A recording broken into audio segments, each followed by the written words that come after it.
Saudara, kesaksian keluarga Yosua di sidang Sambo kali ini menjadi menarik karena menjadi pertemuan pertama antara orang tua almarhum Yosua dengan Verdi Sambo dan Putri Chandrawati.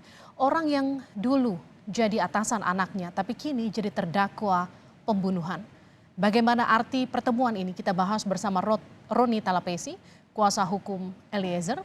Bung Roni, selamat malam. Selamat malam, Mbak. Kita juga akan sapa Kirdi Putra, pakar mikro ekspresi. Sebelum saya ke Bung Roni, saya ke Pak Kirdi dulu. Pak Kirdi, apa saja yang Anda tangkap dari jalannya persidangan hari ini? Selamat malam semuanya. Jadi persidangan hari ini itu kan makin menarik nih sepertinya nih, dramanya keren gitu. Soalnya ada kalau dari bapak ibunya Yosua ya kita tahu lah mereka benar-benar tampilan ekspresinya itu dilihat dari wajah, tarikan wajah, bibir samping bibir, sampai alis segala macam itu sudah jelas bahwa ini sadness, sedih, beneran sedih udah gitu ya. Bahwa sang bapaknya Joshua itu berusaha untuk menahan, berusaha untuk tampil tegar tapi enggak, tetap kelihatan. Tarikan guratan-guratan wajahnya, tarikan samping alis, kemudian samping bibir, alis semuanya itu menunjukkan bahwa itu juga sedih sama seperti sang istri. Nah, yang menarik adalah sepanjang proses kan PC dan FS ini nggak berani melakukan paparan visual, nggak berani melihat langsung ke arah kedua orang tuanya Yosua, gitu ya. Nah, menghindari paparan visual ini bisa berarti misalnya untuk mencegah munculnya katakanlah emosi yang diantara di dalam hati mereka, gitu. Apakah itu jadi kemudian sedih, apakah kasihan dan lain sebagainya. Tapi begitu disebutkan permohonan maaf, buat saya permohonan maaf yang disampaikan oleh FS ini permohonan maaf, permohonan soal bersyarat gitu loh. Permohonan maaf yang bukan permohonan maaf, ini adalah menyatakan sebuah alasan. Kenapa saya berani menyatakan hal ini? Permohonan maaf yang tulus adalah menyatakan siapa yang minta maaf, kepada siapa minta maafnya, dan alasan kenapa minta maaf. Nah, sementara yang disampaikan oleh FS ini siapa minta maafnya jelas, dia minta maaf betul kepada siapa, kedua orang tua Yosua juga benar tepat. Tapi begitu disampaikan substansi permohonan maafnya tidak disampaikan bahwa kemudian terjadi apa kan istilahnya bahwa dia menembak Joshua, titik bahwa dia kemudian membuat nyawa Joshua melayang misalnya diperhalus seperti itu.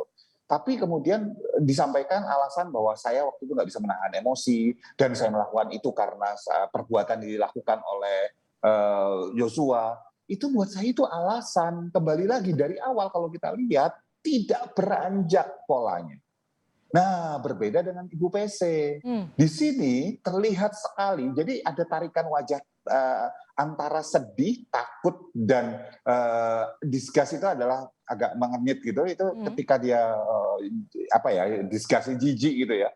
Tapi bukan jijik, ini gabungan dari ini semua adalah penyesalan. Nah, penyesalan saat itu, tapi kita bicara penyesalan kan naik turun ya. Ini kayak kadar keimanan nih, kadang-kadang nyesel, kadang-kadang enggak, sekarang ini bisa terjadi. Dan saat itu sepertinya naluri keibuan dia tersentuh. Sehingga ketika dia menyebutkan itu ada kata-kata bahwa saya ikhlas, saya jalani persidangan ini dan kemudian semoga semuanya terungkap. Itu bisa berarti dua nih kata-kata ini. Terungkap sesuai dengan skenario yang dibuat, ya, atau terungkap bahwa ya udah terbuka aja semua. Tapi buat saya dua-duanya ini PC sebetulnya tidak sedalam FS karena sentrum dari permasalahan ini saya lihat adalah kalau kita tarik garis-garis gitu ya untuk sebuah kasus, FS itu di tengah. Sementara almarhum J, R, Ma'ruf, Kuat Ma'ruf, kemudian Siti dan termasuk Ibu PC itu di pinggir-pinggirnya nih. Jadi sebetulnya yang tahu puzzle-nya ini lengkap ini adalah FS. Di mana Ibu PC sebetulnya kalau dari awal tidak mau terlibat, sebetulnya harusnya sih menurut saya tidak perlu ada drama-drama seperti ini. Tapi udah kepalang tanggung ya sudah. Oke, tapi kan kalau kita lihat nih mereka berdua minta maaf sambil baca teks. Seperti yang tadi Anda katakan, mungkin ada emosi-emosi yang tidak mau offside begitu, tiba-tiba keluar di persidangan. Apa yang kemudian Anda baca dari dua hal yang berbeda? Tadi kalau Sambo minta maaf sambil baca teks tapi tetap menyalahkan Yosua, PC justru sebaliknya, tetap baca teks tapi sambil menangis. Jadi kalau yang Sambo, kita lihat deh, FS itu dari awal kepercayaan diri dia itu tinggi sekali, luar biasa. Nah, kepercayaan diri tinggi itu bisa karena tiga hal nih, ya sederhananya. Satu, bahwa dia benar-benar tidak bersalah. Ya kalau benar-benar tidak bersalah, nggak ada Joshua yang meninggal gitu aja gitu ya. Oke. Ini bisa kita hilangkan, kita coret dari sini, dari equation, dari persamaan. Yang kedua adalah karena dia terbiasa menjadi seorang perwira polisi yang bintang 2, yang artinya tahunan dia sudah biasa berhadapan dengan para pelaku tindak kriminal, biasa menekan orang, biasa kemudian menghadapi berbagai macam kegiatan, sehingga memang respon dia terjaga. Atau yang ketiga, ada sesuatu atau seseorang yang menjadi pijakan dia, pegangan dia, sehingga dia masih sangat yakin bahwa posisi dia masih aman. Nah ini yang harus menjadi pertanyaan kan, kalau ada sesuatu atau seseorang, apa nih? Dan apa kartu truf yang masih dia pegang? Gitu loh. Nah sementara Bu Pece, R, Kuat Ma'ruf, kemudian Siti, kan tidak memegang ini. Jadi wajar mereka lebih emosional jadinya. Buat saya itu yang bisa kita lihat. Nah, kalau baca itu sebetulnya mereka pasti sudah semua bentuk yang kalau kita bicara persidangan, bentuknya katakanlah press conference sudah pasti dirancang duluan. Oke. Tetapi yang satunya offset gitu aja. Pak Kirdi, kalau tadi Anda katakan kan dari Putri dan Sambo lebih tenang, lebih percaya diri. Saya mau tanya, ada nggak sih raut penyesalan dari wajah Sambo yang Anda lihat? Kan kita harus melihat berdasarkan fakta ya. Sejauh saya melihat, belum ada gabungan perasaan takut, sedih, dan jijik gitu ya istilahnya yang menyatu jadi satu yang bisa kita sebut sebagai regret gitu misalnya. Dan kalau ini belum saya lihat, artinya saya cuma bisa bilang berdasarkan apa yang saya lihat, saya tidak melihat itu di FS. Oke, saya ke Bung Roni. Bung Roni, Anda tadi melihat bagaimana permintaan maaf dari Sambo dan juga Putri. Kemarin Eliezer, klien Anda juga minta maaf, tapi versinya beda. Kalau Eliezer nampak terlihat lebih bersungguh-sungguh karena bersimpu di depan orang tua dari Yosua, ini tidak dilakukan oleh Sambo. Dan yang menarik juga kemarin di persidangan, Anda terlihat terekam kamera banyak berekspresi tertawa melihat pernyataan dari Susi. Saya mau tanya, apa yang membuat itu menjadi lucu buat Anda? Ya Mbak Liviana, yang pertama kan terkait dengan permohonan maaf dari Richard Eliezer Baradae. Ini kan saya mengikuti proses ya. Yang di awal yang pertama kan menulis surat. Kedua permohonan maaf secara langsung ya sebelum sidang dimulai pada sidang yang pertama. Yang ketiga sebelumnya memang dia sudah sampaikan kepada saya ketika hari Minggu selesai beribadah mau sampaikan secara langsung. Karena untuk meringankan beban dari keluarga almarhum Joshua dan juga meringankan beban dari Richard Eliezer tersendiri karena mengalami trauma ya dengan proses yang dihadapi ini terlalu muda, kemudian bebannya terlalu berat, harapan keluarga, hal-hal seperti itu. Saya bilang ya udah silakan, itu kan kamu harus sampaikan secara tulus. Dan kemudian waktu persidangan yang kedua, Baradae atau Richard Eliezer langsung menyampaikan permohonan maaf kepada keluarga dan kami bersyukur bahwa keluarga menerima permohonan maaf dari Baradae Richard Eliezer ini dengan baik, menyampaikan bahwa kamu masih muda dan kami menyadari bahwa kamu itu di bawah perintah. Hal-hal seperti itu membuat positif untuk klien saya ya, terutama dalam menghadapi persidangan yang masih panjang ini. Yang kedua Mbak, yang terkait dengan pemeriksaan Saudara Susi kemarin, memang kami dibawa dalam suasana yang apa ya boleh dibilang ya karena jawabannya tidak konsisten, tidak sesuai dengan BAP. Kemudian ketika ditanyakan hal yang simpel tidak bisa menjawab, tetapi kalau ditanyakan soal kronologis bisa bicara secara lengkap, secara utuh. Nah itu yang menjadi kami kadang-kadang. Tetapi kami kemarin mengkoreksi terkait dengan pernyataannya Saudara Susi yang menyampaikan bahwa di Magelang Richard Eliezer itu sempat naik ke lantai 2, kemudian Saudara Susi menyampaikan bahwa Joshua, almarhum Joshua dengan Saudara Kuat Ma'ruf itu berantem di bawah tangga ya, di tangga di bawah. Dan kami menunjukkan video mengenai denah rumah di Magelang berdasarkan video yang pernah ditunjukkan oleh pengacara Ferdy Sambo. Nah, di situ kan kelihatan sekali bahwa tangganya itu kan letter U, jadi tidak bisa terlihat dari lantai 2 itu ke bawah kalau ada kejadian apa kalau seandainya. Nah ini yang menjadi bukti yang kemarin kami sampaikan ke majelis hakim sehingga majelis hakim melihat itu. Terus yang kedua kami membantah bahwa ada pernyataan di tanggal 4 yang terkait Saudara Susi menyampaikan kan klien saya berbicara dengan Saudara Susi dan coba untuk mengangkat membopong almarhum saudara PC. Nah, kemudian terus mulai di tanggal 6-nya juga, tanggal 7 yang menyampaikan bahwa klien saya bertanya sama Susi, padahal kemudian Susi menjawab dengan ada pembicaraan ya, ada menjawab, tetapi faktanya adalah ketika Richard Eliezer bertanya kepada Susi ada apa, Susi hanya menangis saja. Itu yang kemarin kami bantah. Dan kemudian juga pun disampaikan oleh saudara Susi bahwa isolasi mandiri itu bukan di rumah Bangka tetapi di rumah Duren 3, itu kami bantah. Tetapi ketika dikonfrontir dengan saksi dari ajudan, akhirnya semua ajudan menyampaikan bahwa isolasi PC dan FS itu di rumah Bangka, sehingga sehingga Susi menarik pernyataan di keterangan dia sebelumnya. Seperti itu Mbak Livia. Pak Roni, tapi kemarin pasca persidangan ketika berdiskusi dengan Eliezer, apa yang kemudian Eliezer katakan soal kesaksian Susi ini?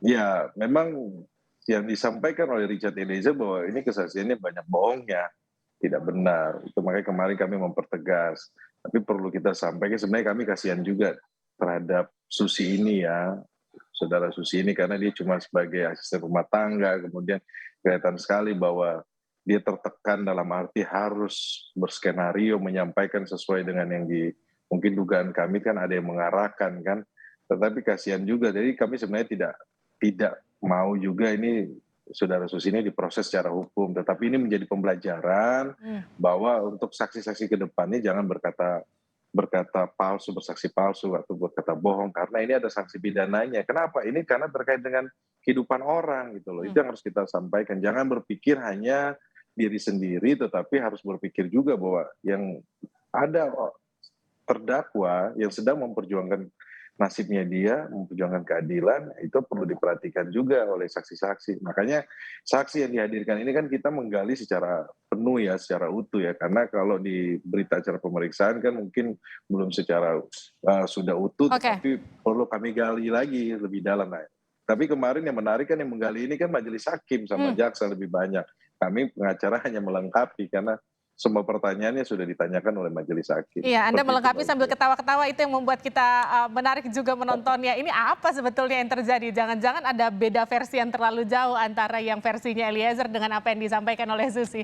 Ini nanti jadi pertanyaan saya ke Pak Kirdi. Pak Kirdi, kalau kita lihat dari kesaksian Susi kemarin, berkali-kali dikatakan hakim banyak bohongnya, berbelit-belit, sedikit-sedikit dibilang nggak tahu. Tapi ada beberapa pertanyaan yang nampaknya bisa cepat dijawab, tapi ekspresinya bingung. Kalau Anda sendiri, apa yang Anda tangkap?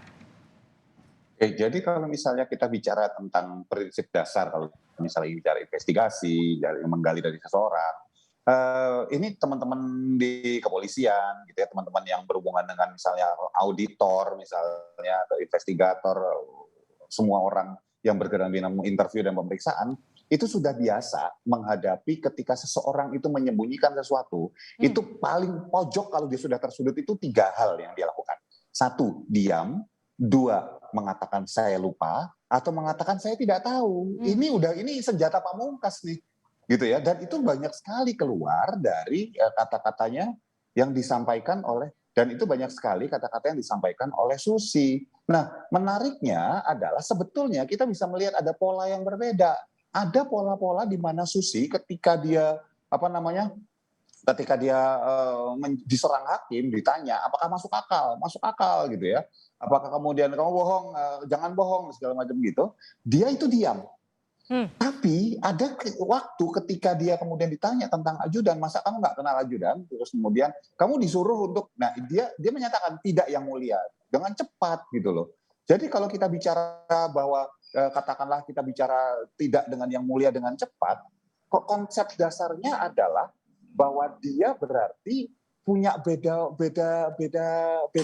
respon terhadap yang mulia hakim nih. Jadinya apa? Yang pertama, kenapa dia nggak berespon aja kalau menurut dia yakin dengan versinya dia, kan gitu. Jadi artinya menurut saya bahwa kata-kata yang disampaikan di awal itu yang seperti disampaikan oleh Bung Roni tadi, kronologis segala macam, karena udah hafalan. Begitu ditanya secara improvisasi oleh hakim, dia memilih diam daripada menutupi sebuah kebohongan dan kebohongan lainnya. Tapi kalau kita lihat dari ekspresinya Susi yang keluar ini nampak jelas apa yang kemudian Anda bisa lihat. Ini muka tertekankah atau muka justru menghafalkah seperti yang tadi Anda katakan, lebih banyak mana melihatnya? Karena kalau kita sama-sama tahu kemarin Susi kan juga sempat bilang ketika di BAP dengan polisi dia takut ketika di BAP sehingga kemudian banyak pertanyaan-pertanyaan yang dia lupa. Ini juga kemudian dijadikan alasan ketika di persidangan. Kalau Anda melihatnya ekspresi Susi lebih banyak yang mana? Tertekankah? Bahwa kata-kata Susi bahwa dia tertakut ketika di penyidik segala macam itu wajar, masuk akal. Banyak orang kok sama kayak dia sehingga lupa. Tetapi kan yang kita bicarakan pola dia menjawab ketika di depan majelis hakim. Nah, ketika dia menjawab, kalau dibilang banyak orang misalnya bilang kok tenang sekali, betul dari ekspresi wajah di awal kelihatan tenang. Tapi tolong kita lihat posisi tangan dia itu posisi ketika tangan sebelah kiri ditumpangin tangan kanan dan tangan kanan megang mic, itu tangan kirinya itu adalah kita sebut sebagai holding gesture. Dia butuh untuk megang sesuatu. Di mana orang yang stres atau namanya nervous itu biasanya mereka butuh pegangan. Sama seperti orang yang di depan publik megang mic-nya dua tangan atau memegang bersandar pada sebuah tiang terus macamnya. Pokoknya tangannya harus megang dan itu dia lakukan loh. Untuk apa? Supaya nervousnya nggak keluar dalam bentuk lain. Nah, tetapi dan makin terakhir, kalau kita perhatikan beberapa kali Susi itu meneguk ludah gitu. Apakah salah meneguk ludah? Enggak ada dosa atau kesalahan bahwa orang meneguk ludah itu pasti bersalah, enggak. Tapi ketika seseorang itu stres dan semakin banyak frekuensinya, artinya stresnya semakin tinggi yang tadinya tidak ada pola tersebut, bibir, mulut, dan tenggorokan itu semakin kering. Nah, keringnya ini kan butuh dibilas oleh air. Biasanya orang meneguk ludah. Itu yang terjadi. Susi itu semakin lama semakin stres di situ. Ya, terlihat sekali. Kalaupun dia berbeda dengan BAP-nya, sebetulnya kalau dia bilang dulu stres, sekarang kan ditanya baik-baik sama hakim. Dan ternyata jawaban dia terlalu cepat kadang-kadang.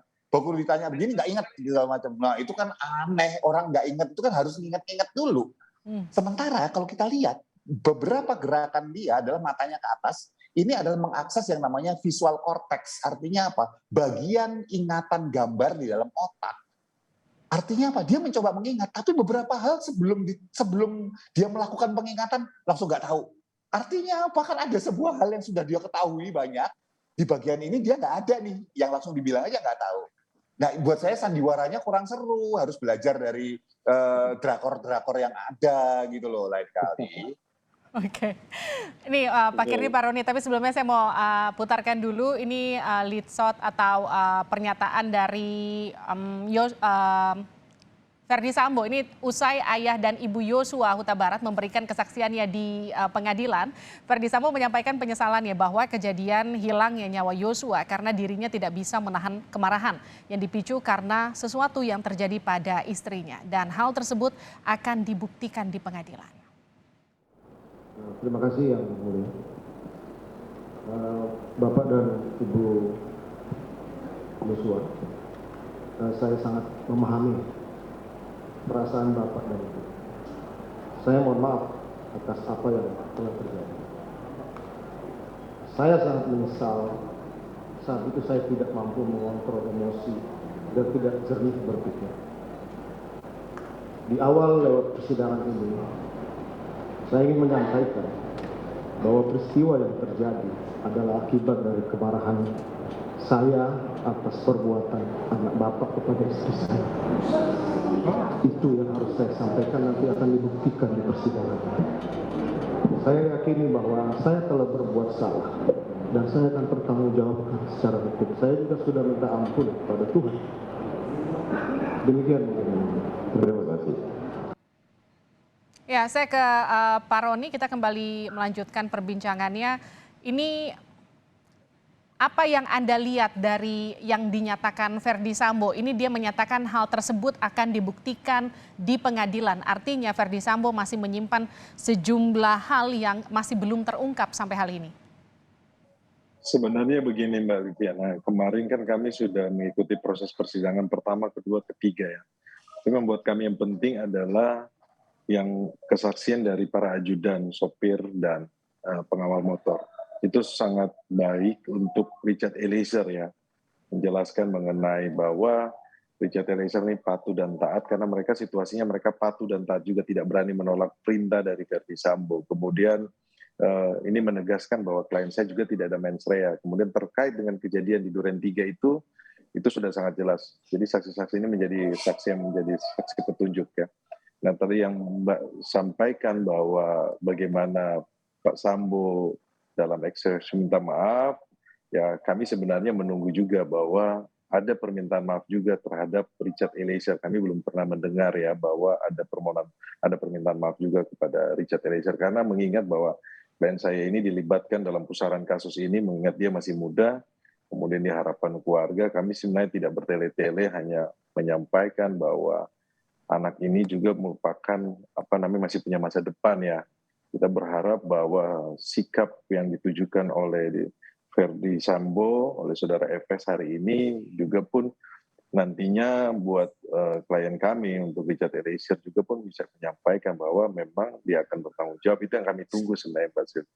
Karena mengingat bahwa klien kami ini adalah orang yang tidak mampu, kemudian orang yang masih muda, ya mungkin publik sudah tahu lah mengenai profil dari Baradae ini ya. Dalam kasus ini dia hanya berdasarkan perintah, tetapi walaupun mereka membantah atau apa ya silakan saja, nanti kita buktikan juga di persidangan kan. Tetapi menurut kami bahwa ketika kami fokus kepada alat bukti, kembali lagi kemarin kan ada saksi Romer ya yang menjelaskan bahwa melihat senjata HS jatuh di Duren 3, melihat saudara FS memakai sarung tangan, kemudian mendengar letusan senjata tembakan itu lebih dari 5 kalian ya. Karena kalau ditanyakan jeda penembakannya seperti apa, 3 kali itu yang pertama, kemudian ada penembakan lagi. Nah itu yang menjadi patokan kami bahwa kalau kita bicara fokus kepada pembuktian, kami juga pun yakin bahwa ada keadilan untuk Richard Eliezer. Baik, terima kasih telah bergabung bersama kami Bung Roni Talapesi dan juga Pak Kirdi Putra. Kita akan nantikan bagaimana jalannya persidangan selanjutnya, dan kalau tadi kata Pak Kirdi apakah ada drama-drama lagi nanti yang akan muncul di persidangan. Terima kasih.